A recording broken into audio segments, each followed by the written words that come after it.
Hello बच्चों, मैं प्रदीप कुमार आपका अपने यूट्यूब चैनल पे एक बार फिर से स्वागत करता हूं। आशा करता हूं आप सभी अच्छे होंगे, जहां भी होंगे अच्छे से होंगे और मन लगा करके पढ़ाई कर रहे होंगे।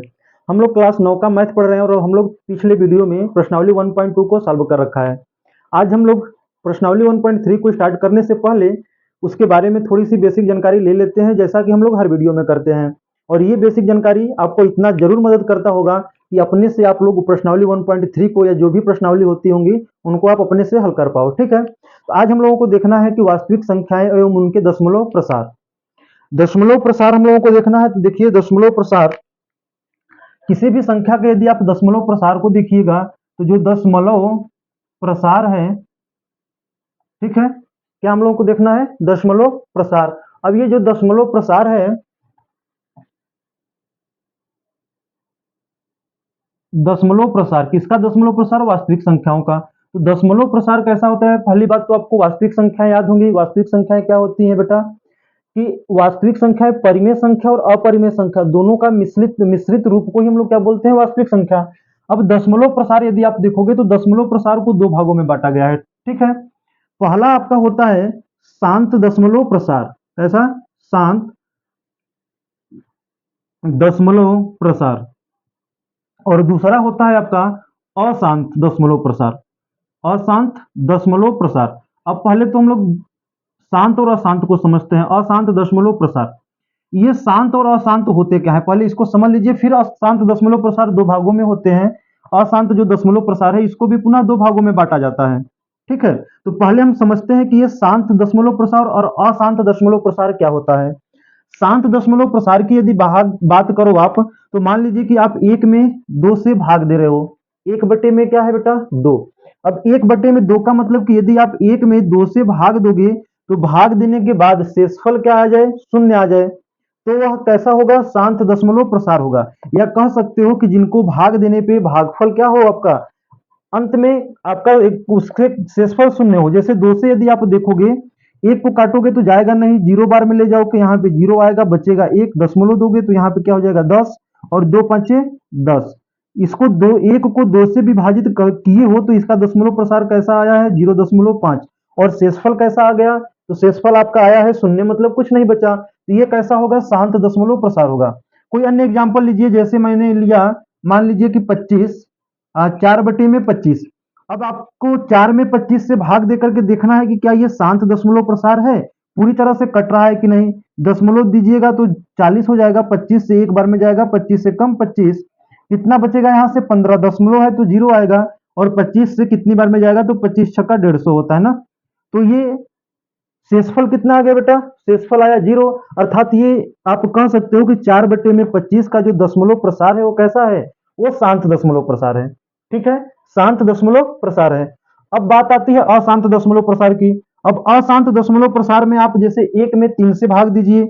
जब आप एक में तीन से भाग दीजिएगा, एक में तीन से भाग दीजिएगा तो ये जाएगा नहीं, तो यहाँ पे दशमलव देकर के आप जीरो उतारोगे। तीन तरीके 9, पुनः क्या आ गया? एक। दशमलव है तो जीरो, फिर तीन तरीके 9, पुनः क्या आएगा? एक। फिर यहाँ पे 10, तीन तरीके 9, पुनः क्या आएगा? एक। मतलब ये प्रक्रिया बार बार आती जाएगी, और तीन तीन तीन तीन इधर बार बार क्या होगा? आता जाएगा, रिपीट करता जाएगा। ठीक है, इन तीन तीन तीन रिपीट करता जाएगा, मतलब ये कभी भी शांत हो रहा है न, तो इसका भागफल शांत आ रहा है, न ही इसका शेषफल शांत हो रहा है ना। मतलब कि शेषफल कभी भी शून्य नहीं हो रहा है। तो ऐसी संख्याएं किसमें आती हैं? अशांत दशमलव प्रसार में आती हैं। किसमें आती हैं? अशांत दशमलव प्रसार में आती हैं। इसके अलावा यदि आप बात की जाए पाई की, ठीक है, या फिर बात की जाए √2, √3 की, तो ये सभी भी क्या है? ये सब भी अशांत दशमलव प्रसार, इनका भी कैसा आता है? दशमलव प्रसार अशांत आता है।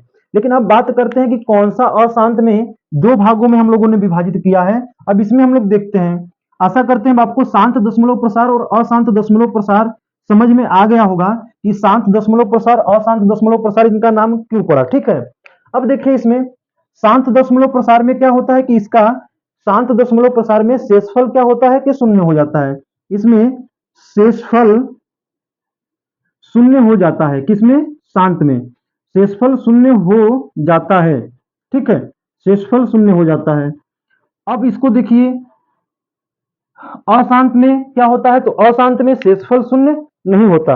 अशांत में क्या होता है, अगर अशांत में आप देखोगे तो शेष कभी शून्य नहीं होता, शेष कभी शून्य नहीं होता, ठीक है, शेष कभी शून्य नहीं होता।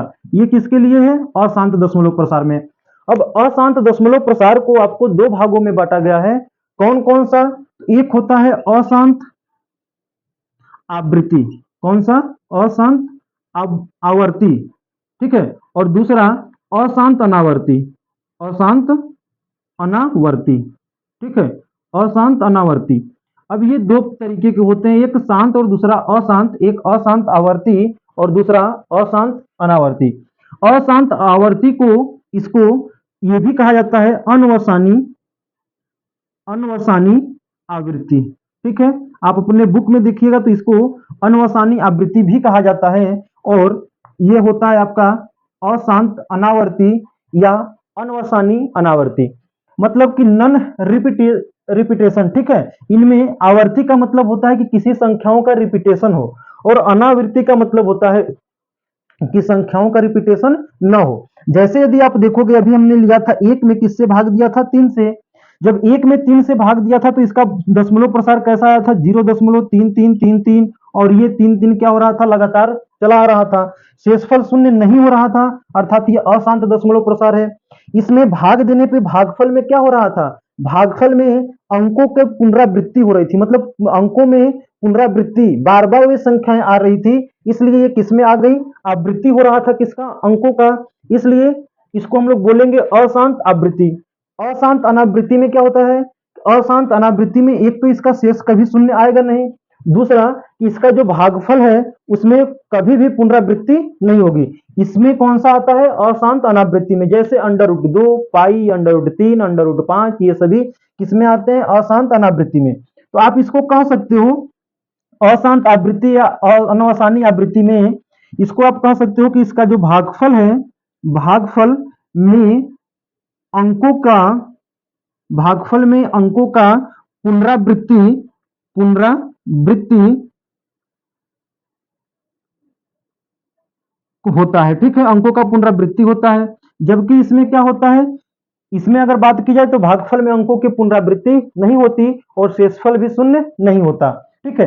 अब एग्जाम्पल की इसकी बात कर ले तो एग्जाम्पल में आपको बताया गया था, जैसे 1/2 आपने भाग दिया था, 4/25, ठीक है, 3/5, ये सभी क्या है, शांत दशमलव प्रसार इत्यादि, ये सभी एग्जाम्पल किसके हो जाएंगे, शांत दशमलव प्रसार के। अशांत दशमलव प्रसार के 1/3, 2/6 इत्यादि, जैसे 1/7, इन सबका कैसा होगा, 1/7, इन सबका दशमलव प्रसार कैसा होगा, अशांत आवृत्ति, मतलब भाग देने पे अंकों की क्या होगी, पुनरावृत्ति होगी। इसमें यदि बात की जाए, इसमें आपका आ जाएगा जैसे पाई, √2, √3, ठीक है, या फिर जैसे इस प्रकार की संख्याएं 0.10, 100, 100, 140, इस प्रकार से आगे ये सभी संख्याएं किसमें आती हैं, अशांत अनावृत्ति में। अंकों का रिपीटेशन भी नहीं हो रहा है और भाग देने पे शेषफल भी क्या होगा, इसका शून्य नहीं होगा, अतः ये किसमें आते हैं, अशांत अनावर्ती में, ठीक है। अब इसको थोड़ा सा और समझ लेते हैं, इतना मिटा दिया जाए, अभी इतना मिटा दिया जाए, चलो मिटाते हैं। अब इधर देखिए थोड़ा सा, शांत दशमलव प्रसार तो आप लोग समझ गए होंगे, ठीक है, शांत दशमलव प्रसार आपको आशा करते हैं कि समझ में तो आ गया होगा। अशांत दशमलव प्रसार भी आ गया होगा, इसमें दो होते हैं, एक अशांत आवृत्ति और एक दूसरा अशांत अनावृत्ति। एक आपको एग्जाम्पल में दिया गया था कि 1/7, अर्थात 1 में 7 से भाग दीजिए, जाएगा तो नहीं, दशमलव देकर के 0, 7 एक कम 7, कितना आएगा, 3, ठीक है। फिर कितनी बार में जाएगा, यहाँ पे 30 हो गया तो 7 चौके 28, कितना आएगा, घटाने पे 2 आएगा, पुनः कितना हो गया, 20, 7 दूना के 14, 6, 60 हो गया, ठीक है। अब इसको कितनी बार जाएगा, 8 बार में, 7 8 56, घटाने पे कितना आएगा, 4, दशमलव है तो यहाँ पे 0, 7 से है कितनी बार में जाएगा, 7 चौक 28, 7 5 35, 35 से करोगे तो ये कितनी बार में जाएगा, यहाँ से घटेगा तो 5 आएगा, और यहाँ पे दशमलव है तो ये हो गया 0, और 7 7 49, पुनः क्या आ गया, 1 आ गया। अब देखो पहले भी 1 था और अब पुनः क्या आ गया, 1, मतलब कि दशमलव दोगे तो यहाँ पे कितना आ जाएगा, 0 आएगा। अब ये 0 आएगा तो कितनी बार जाएगा, पुनः 7 एक कम 7, पुनः 7 एक कम 7, कितना आएगा, 3, मतलब कि अब पुनः 1 4 2 8 5 7, ये संख्याएं बार बार रिपीट करेंगे। आगे और देते जाओगे तो 1 4 2 8 5 7 ये संख्याएं आपको बार बार मिलने वाली है। ठीक है, जब ये संख्याएं आपको बार बार मिल रही हैं, इसका मतलब आप कहोगे कि 1 4 2 8 5 7 इन संख्याओं का क्या हो रहा है बेटा, इन संख्याओं का रिपीटेशन हो रहा है। क्या हो रहा है, इन संख्याओं का बार बार रिपीटेशन हो रहा है और इसके आगे इस प्रकार की संख्याएं आती जाएंगी। तो ऐसी संख्याओं को लिखने के लिए आप क्या करते हो, 1 4 2 8 5 7 जितनी संख्याओं का रिपीटेशन होता है, जितनी संख्याएं बार बार आती हैं, जितनी संख्याएं आवृत्ति में होती हैं, उनके ऊपर क्या करते हैं हम लोग, इस प्रकार का रेखाखंड लगा देते हैं। ठीक है, जिसको हम लोग क्या बोलते हैं, बार बोलते हैं। तो जितनी संख्याओं का रिपीटेशन होगा उतनी संख्याओं पे आप क्या करिएगा, बार लगा दीजिएगा। इसका मतलब यही होता है कि ये संख्याएं, ये 1 4 2 8 5 7 जिन संख्याओं पे बार लगा हुआ है, वे संख्याएं बार बार आपकी क्या हो रही हैं, आ रही हैं। ठीक है और इससे मतलब है कि आप और भी निकाल सकते हो कि बार लगा हुआ है मतलब कि ये संख्याएं बार बार रिपीट कर रही हैं, अर्थात ये किसकी हैं, तो ये अशांत आवृत्ति दशमलव प्रसार वाली संख्याएं हैं। ठीक है, दूसरा एग्जांपल अभी हम लोगों ने लिया था, जैसे 1/3 और इसको भाग दिया था तो भागफल कितना रहा था, 3 3 3 3 बार बार चला रहा था। अर्थात आप इसको 0.3 कौन सी संख्या का बार बार रिपीटेशन हो रहा है, आप बोलोगे 3 का, तो जिसका रिपीटेशन होगा उस पर क्या लगा दोगे, बार लगा दोगे। अब 0.3 के ऊपर बार लगा है तो इसका मतलब ये हुआ कि इसको 3 जो है बार बार लगातार आता चला जा रहा है और ये ऐसा किसमें होता है, तो ये अशांत आवृत्ति में होता है। ठीक है, अगर आपको कोई संख्या इस प्रकार से दी होंगी जैसे 0.1 2 5 4 3 2 1 5 7 3 2 1 4, ठीक है, और इसके आगे डॉट डॉट लगा होगा, इसमें आप देखोगे तो किसी संख्या का रिपीटेशन हो रहा है। कोई संख्याएं क्या एक ऐसी संख्या का खंड बन रहा है जो बार बार लगातार आ रही है, 1 2 5 4 1 2 3 2 1 5 7 3 2 1, ऐसी कोई संख्या नहीं मिल रही है और इसके आगे यहाँ पे आपको इस प्रकार से डॉट डॉट जरूर मिलेगा। जब डॉट डॉट मिलेगा तो इससे आप निष्कर्ष निकालोगे कि वो किस में आएंगी, अशांत अनावर्ती में आएंगी। ठीक है, न तो संख्याओं का रिपीटेशन हो रहा है, न तो संख्याओं का जो पुनरावृत्ति है या संख्याओं का खंड है वो आवृत्ति भी नहीं कर रही है और न ही इसका कैसा हो रहा है, शांत कभी हो रही है। ये बार बार आता जाएगा, भाग देते जाओगे, कुछ अन्य संख्याएं आपको मिलती जाएंगी। इससे आप मतलब निकालोगे कि ये कैसा है, अशांत अनावर्ती है। ठीक है, और अगर इस प्रकार की संख्याएं दी रहेंगी 1 3 2 1 5 4 और इसके बाद आपका डॉट डॉट नहीं लगा होगा, इससे आप ये निष्कर्ष निकालोगे कि ये संख्याएं कैसी होंगी, तो ये संख्याएं शांत दशमलव प्रसार में होंगी। मतलब कि ये संख्या 3 से कटी होगी, 2 से 2 बार में कटी होगी, 1 बार में, 5 बार में और 4 बार में कटने के बाद ये संख्या क्या होगा, शेषफल 0 आ गया होगा। मतलब ये कैसा है, तो ये शांत में है। ठीक है, इस प्रकार की संख्या रहेगी जिसमें अंकों की आवृत्ति नहीं होगी, पुनरावृत्ति नहीं होगी, लेकिन डॉट डॉट लगा होगा तो ये अशांत अनावृत्ति में आएगा, और जिसमें बार लगा होगा, किसी संख्या की पुनरावृत्ति हो रही होगी तो किसमें आएगा, अशांत आवृत्ति में। एक बात और हमें आप बताइए, आप अब बता सकते हो कि जैसे मैंने लिखा 1.252 52 52 52 इस प्रकार से, अब यहाँ पे आप इसको कैसे लिख सकते हो, किसके ऊपर बार लगेगा, आप बोलोगे कि 52 52 52 बार बार आ रहा है, इसका मतलब कि 52 क्या क्या हो रहा है, बार बार ये आ रही हैं, अर्थात ये 1.252 पर क्या होगा, बार लगेगा। जिन संख्याओं का रिपीटेशन हो रहा है उसके ऊपर क्या लगेगा, बार लगेगा। ठीक है, अब देखिए ये मैंने बात आपको बताई क्यों, ये बात आपको इसलिए बताई जा रही है क्योंकि इसका मतलब आपको ये ध्यान देना कि जो शांत दशमलव प्रसार और अशांत में अशांत आवृत्ति, ठीक है, ये शांत जो था आपका शांत दशमलव प्रसार और अशांत आवृत्ति वाली जो ये दो संख्याएं होती हैं, ये संख्या और ये संख्या, ये दोनों कैसी संख्या होती है, तो ये दोनों परिमेय संख्या की भाग होती है। किसकी भाग होती है बेटा, ये परिमेय संख्या की भाग होती है। इतनी बात आप अवश्य ध्यान में रखिएगा कि जो शांत दशमलव प्रसार है, जो अशांत आवृत्ति या अनवसानी आवर्ती संख्याएं हैं, ये दोनों किसमें आती हैं, तो ये दोनों आपकी परिमेय संख्या में आती हैं। ठीक है, ऐसी संख्याओं के जो दशमलव प्रसार होते हैं उनको p/q के रूप में लिखा जा सकता है, लेकिन जो संख्या अशांत अनावर्ती में होती हैं वे संख्या किसकी भाग होती हैं, तो ये जो संख्या है आपकी, ये वाली संख्या आपकी ये होती है अपरिमेय संख्या की भाग होती है, अर्थात इसको p/q के रूप में नहीं लिखा जाता है। इतनी बात आप ध्यान रखोगे। ठीक है, अब चलिए आगे की तरफ हम लोग चलते हैं, आपके प्रश्नावली के उदाहरण की तरफ हम लोग चलते हैं। इतना बात आप याद रखोगे, हमें आशा है कि आप याद रखोगे इतनी बातें। ठीक है, आपने कहीं लिखा भी होगा, अगर नहीं लिख पाते होंगे तो आपके काबू में हम हैं। आप बटन को पुश करिए, वीडियो रोकिए और अपने उसको नोट करिए। नोट करने के बाद पुनः आप उसको चालू करिए और चालू करने के बाद पुनः आगे देखिए। ठीक है, अब चलिए आपके उदाहरण में दिया गया है, एक एग्जाम्पल है कि दिखाइए कि 3.14 एक परिमेय संख्या है या 3.14 को पी बटी क्यू के रूप में व्यक्त किया जा सकता है। एग्जाम्पल में क्या बोला है? 3.14 दिखाइए कि परिमेय संख्या है। परिमेय संख्या का मतलब कि पी बटे क्यू के रूप में लिखी जाती है। पी बटे क्यू में जहां क्यू क्या होता है, 0 के बराबर नहीं होता है। अभी मैंने आपको बताया कि 3.14 के बाद क्या डॉट डॉट लगा है? नहीं लगा है। क्या इस पे बार लगा है? नहीं लगा है। तो ये कैसी संख्या है? ये दशमलव प्रसार इसका कैसा होगा? शांत होगा। ठीक है, अब आगे देखते हैं हम लोग। जो 3.14 है, ठीक है, जब इसका अगर आप पी बटी क्यू के रूप में बदलोगे तो 3.14 कैसे ऐसे संख्याओं को बदला जाता है? आपने बदला होगा छोटे कक्षाओं में। दशमलव के लिए क्या करते हैं? एक लगाते हैं और दशमलव के बाद दशमलव के लिए एक लिखोगे। दशमलव के बाद कितने अंक? जितने अंक उतने जीरो। और हर में भी आपका क्या करोगे? 100 बटे में 100 से आप क्या करिएगा? गुणा करिएगा। क्या करिएगा? 100 बटे में 100 से गुणा करिएगा। जब 3.14 को आप 100 से गुणा करिएगा तो ये कितना हो जाएगा? 314। और बटे में कितना? 100। चाहो तो आप इसको सरल भी कर सकते हो। 2 से काटिएगा तो ये 50 बार में कटेगा। 2 से काटिएगा तो ये कितनी बार में? 152 बार में कटेगा। 152 नहीं, 157 बार में कटेगा। ठीक है, अर्थात ये हो गया 157 बटे में 50।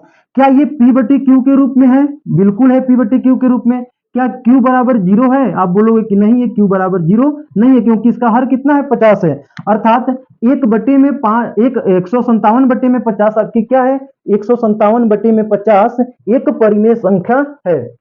आपसे यही बोला था 3.14 को दिखाइए कि यह परिमेय संख्या है, या फिर उसको पी बटे क्यू के रूप में लिखिए। तो ये हो गया पी बटे क्यू के रूप में। दिखाइए कि परिमेय संख्या है, तो ये पी बटे क्यू के रूप में है, जहां क्यू 0 के बराबर नहीं है। अतः आपका क्या है? यह एक परिमेय संख्या है। ठीक है, अब इसी प्रकार से अगर मान लीजिए कोई आपको एग्जांपल दे दिया जाए, 2.125 को पी बटे क्यू के रूप में बदलना है।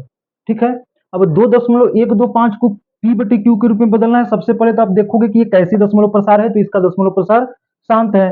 अब शांत दशमलव प्रसार को यदि आप बदलना चाहोगे तो यहाँ पे दशमलव की जगह पे 1 और उसके बाद जितने अंक हैं उतने 0 और बटे में भी आप उतने 0 करिएगा। गुणा करिएगा तो ये आ जाएगा 2125 बटे में 1000। अब ये पी बटे क्यू के रूप में है। क्यू इसका क्या है? 0 है? नहीं है। अर्थात ये क्या है आपका? तो इसे आप कह सकते हो कि ये पी बटे क्यू के रूप में है, अर्थात यह एक परिमेय संख्या है। ठीक है, अगर आप इसको सरल भी करोगे तो भी ये क्या होगा? एक परिमेय संख्या ही रहेगी। ठीक, अब अगले क्वेश्चन की तरफ हम लोग चलते हैं। ये तो अभी आप लोगों ने बदला शांत संख्याओं को। अभी हमने पीछे बताया था कि परिमेय संख्याएं कौन कौन सी होती है, तो जिनका दशमलव प्रसार शांत होता है और जिनका दशमलव प्रसार अशांत आवृत्ति होता है। जिनका दशमलव प्रसार अशांत आवृत्ति होता है वे कौन सी होती हैं? शांत दशमलव प्रसार और अशांत आवृत्ति दशमलव प्रसार वाली संख्या परिमेय संख्या होती है। अब आपकी बुक में अगला क्वेश्चन दिया है कि 0.3 पर बार को पी बटे क्यू के रूप में लिखिए। देखिए 0.3 पर बार, ठीक है, 0.3333 डॉट डॉट, और इसको बोला गया है कि ये इसे पी बटी क्यू के रूप में आपको क्या करना है? बदलना है। अब इसे पी बटी क्यू के रूप में बदलने के लिए आप क्या करोगे? इसे पी बटे क्यू के रूप में बदलने के लिए सबसे पहले तो इसको मैंने बार का मतलब समझाया था आपको कि जिस संख्या पे बार लगा है उसका मतलब वे संख्याएं बार बार क्या कर रही हैं? रिपीट कर रही हैं। अब ऐसी संख्याओं को पी बटे क्यू के रूप में बदलने के लिए आप सबसे पहले मान लीजिएगा कि माना ये, अच्छा आप बता सकते हो ये कैसी संख्या है? 0.3 पर बार कैसी संख्या है? तो यह कैसी संख्या है? अशांत आवर्ती। कैसी संख्या है? अशांत आवर्ती। ठीक है, क्योंकि इसका दशमलव प्रसार शांत भी नहीं है और न ही अलग अलग संख्याएं रही, इसमें कुछ अंकों का रिपीटेशन हो रहा है, अर्थात आवृत्ति हो रही है, अर्थात ये अशांत आवृत्ति है। तो यहाँ पे मान लीजिएगा कि माना x बराबर 0.3 पर बार, अर्थात x बराबर 3 पर बार का मतलब तीन तीन तीन तीन, आप जितनी बार चाहो उतनी बार लिख सकते हो और इसको मान लीजिएगा आप समीकरण नंबर 1। अच्छा, आप क्या बता सकते हो आप हमें कि यहाँ पे 0.3 पर बार में कितनी संख्याओं का रिपीटेशन हो रहा है, मतलब कि ऐसी कितनी संख्याएं हैं जो बार बार रिपीट कर रही है। तो आप बोलोगे कि अरे ऐसी तो एक ही संख्या है, अरे ऐसी तो एक ही संख्या है जो क्या हो रहा है कि ये बार बार रिपीट कर रही है, एक ही संख्या है ना। तो जब एक संख्याओं का रिपीट होगा, मेरी बात ध्यान से याद रखिएगा आप लोग हमेशा, कि जब एक संख्या का रिपीटेशन होगा तो 10 से गुणा करेंगे। कहां करेंगे अभी मैं बताता हूं। दो संख्याओं का रिपीटेशन होगा, किससे गुणा करेंगे, 100 से गुणा करेंगे। तीन का होगा तो किससे गुणा करेंगे, 1000 से करेंगे। चार का होगा तो 10,000 से करेंगे। इस प्रकार से बढ़ता जाएगा। एक संख्या का रिपीटेशन हो रहा है तो दशमलव के लिए एक, और एक अंक का रिपीटेशन हो रहा है तो एक जीरो। तो आप लिखिएगा यहाँ पे कि समीकरण, ठीक है, एक में 10 से गुणा करने पर, ठीक है, गुणा करने पर। अब समीकरण एक, ये पूरा समीकरण एक है ना, तो समीकरण एक में 10 गुणे एक्स बराबर 10 गुणे 0.3333, इसको आप गुणा कर रहे हो, ठीक है। अब ये गुणा करने पे क्या मिला आपको, 10x। 10 का जब इसमें गुणा करिएगा तो 0.1 अंक इधर चला जाएगा, अर्थात ये हो जाएगा आपका 3.3333 डॉट डॉट डॉट आगे। अब ये हो गया आपका समीकरण नंबर 2। यहां तक मेरी बातें समझ में आई। इतना दिया होगा तो आप इसको सबसे पहले मान लीजिएगा कि 0.3 पर बार। और ध्यान रखिएगा कि ये जो भी बार वाली संख्याएं होंगी, ये जो 10 से गुणा कर रहे हो, 100 से गुणा करोगे, 1000 से गुणा करोगे, तो ये वाली जो संख्या है ये दशमलव के तुरंत बाद होनी चाहिए। जो भी बार वाली संख्याएं हैं वो दशमलव के तुरंत बाद से स्टार्ट होनी चाहिए, ठीक है। इसमें आप एक अंक का रिपीटेशन हो रहा है तो 10 से गुणा करोगे, 10 से गुणा करने के बाद आपको ये मिल गया। अब आप क्या करिएगा कि समीकरण दो में से, समीकरण दो में से समीकरण एक को घटा दीजिए, ठीक है, एक को घटाने पर। जब समीकरण दो में से समीकरण एक को घटाइएगा आप, तो दो क्या है, दो है 10x बराबर 3.3333, और ये आगे तक चला जा रहा है। ये समीकरण नंबर 2 था आपका। समीकरण एक क्या है, x बराबर 0.3333। देखिए यहाँ पे समीकरण एक डॉट डॉट, ये कौन सा था, समीकरण नंबर 1। घटाइएगा तो घटाने पे क्या होता है, चिन्ह परिवर्तन हो जाता है ना। 10x में से x जाएगा आपका क्या होगा, 9x। 10x में से एक x जाएगा तो आपका क्या हो जाएगा, 9x। इधर दिखाई दे रहा है ना अभी तक। तो 10x में से एक x जाएगा 9x। यहाँ पे देखोगे तो ये सभी तीन में से तीन जाएंगे जीरो, यहाँ पे तीन में से जीरो जाएगा, क्या बचेगा, 3। अब इधर देखिए, यहाँ पे आपका मिला 3.0000 ना, अर्थात 9x बराबर आपको क्या मिल गया, 3। x बराबर आपको क्या मिलेगा, 3/9। 9 इधर गुणा के रूप में, दूसरी तरफ किस में आएगा, भाग में। 3 एक कम 3, 3 त्रिके 9, अर्थात x बराबर कितना आ गया, 1/3। और x बराबर आपने मान किसको रखा था, तो x बराबर मान रखा था आपने 0.3 पर बार को। अर्थात आप कह सकते हो कि 0.3 पर बार को p/q के रूप में 1/3 लिखा जा सकता है, ठीक है। 1/3 में यदि भाग दीजिएगा तो आपको ये संख्या मिलेगी, और ये संख्या देकर के आपको पूछा है कि इसे p/q के रूप में बदलिए, तो कितना आ जाएगा, 1/3। और यही आपकी क्या है, एक परिमेय संख्या के रूप में हो गई, ठीक है। एक क्वेश्चन इसको और आगे हम लोग समझते हैं।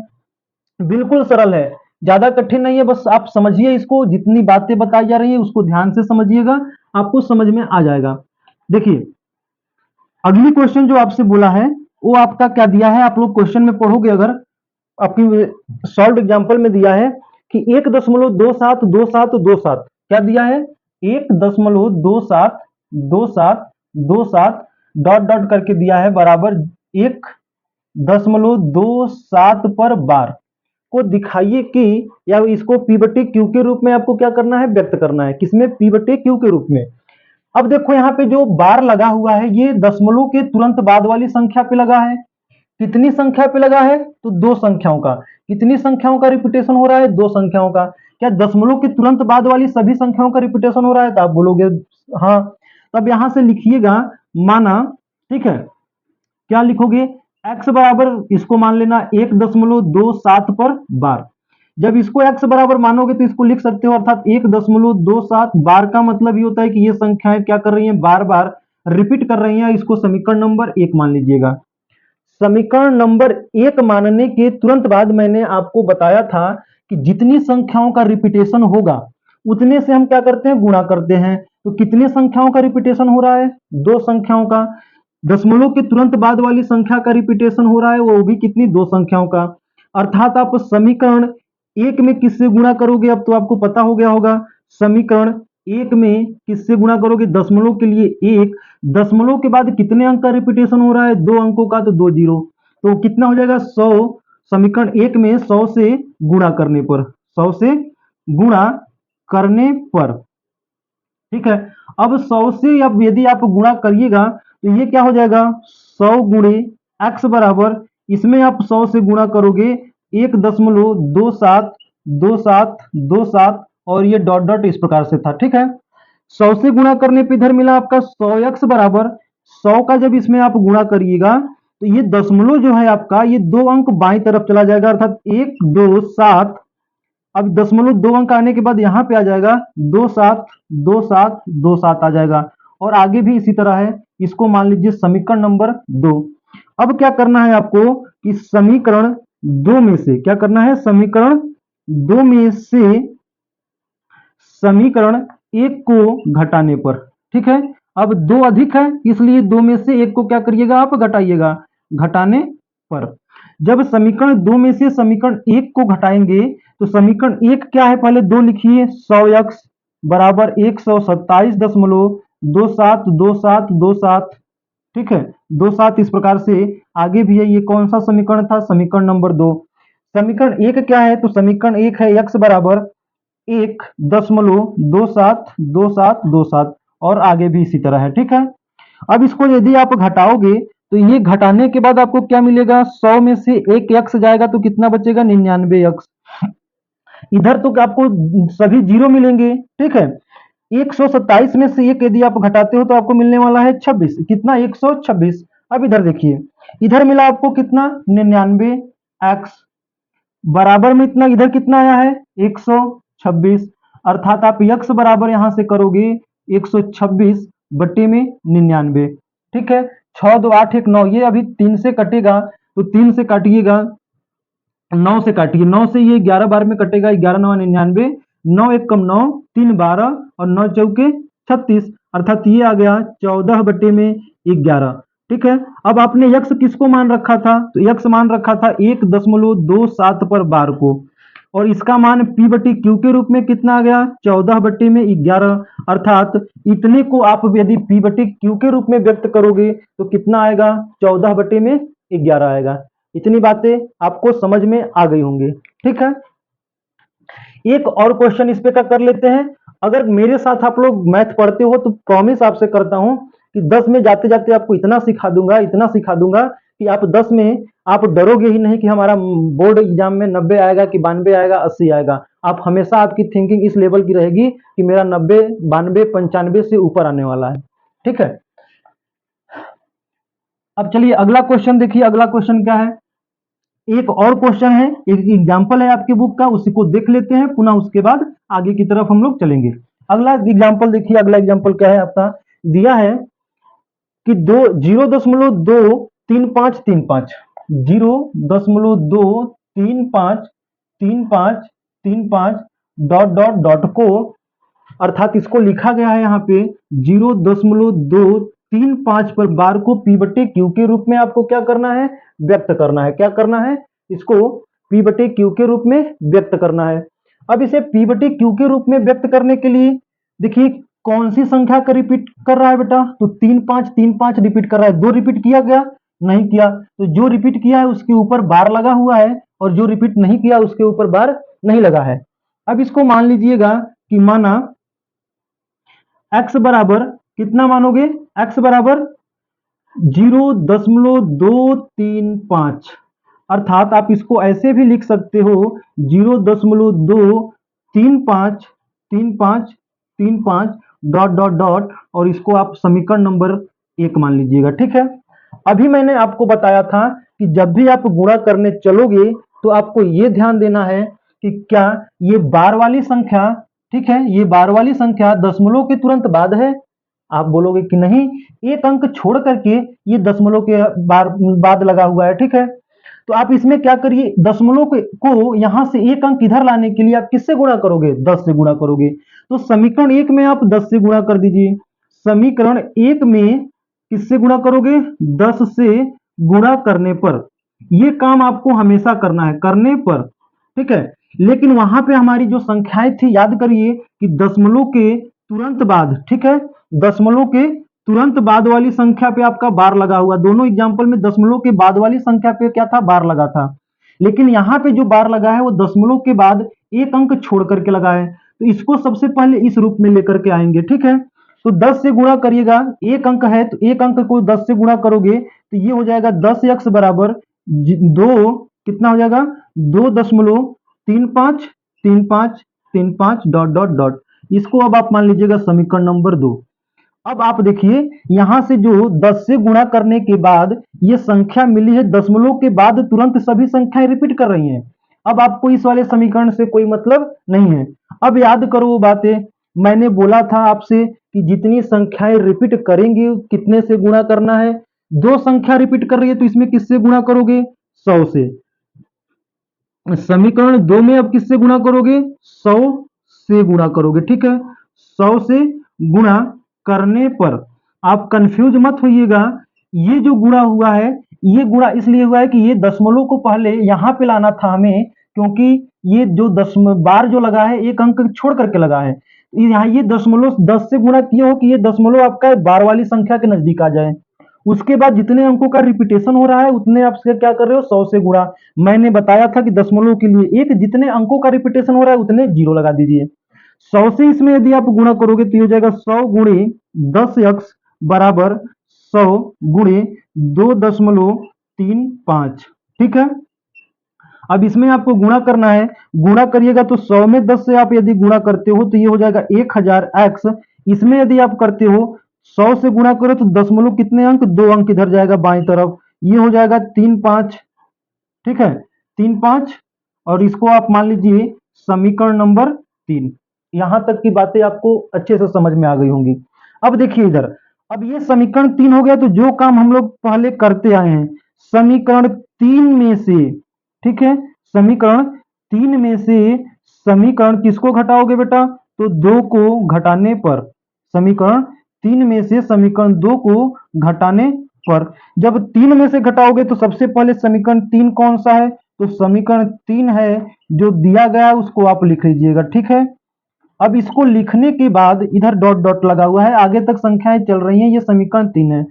समीकरण 3 में से आप 2 को घटा रहे हो, 2 कौन सा है, तो 2 है 10x बराबर 2 दशमलव के नीचे दशमलव 3 5 3 5 3 5, ठीक है बेटा।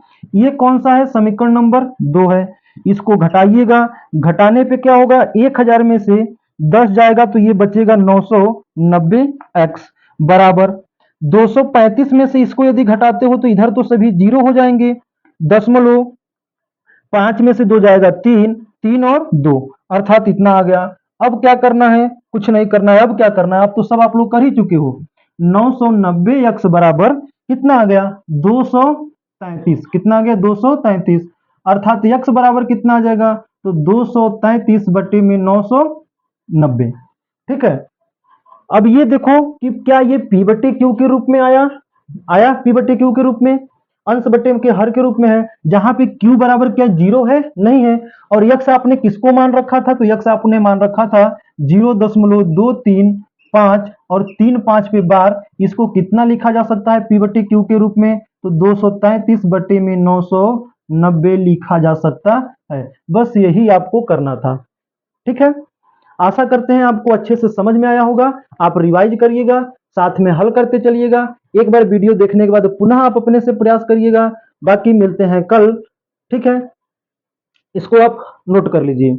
बाकी यदि वीडियो अच्छी लगी हो तो लाइक, शेयर और चैनल को सब्सक्राइब अवश्य करें और दोस्तों को अधिक से अधिक बुलाइए पढ़ने के लिए, ठीक है।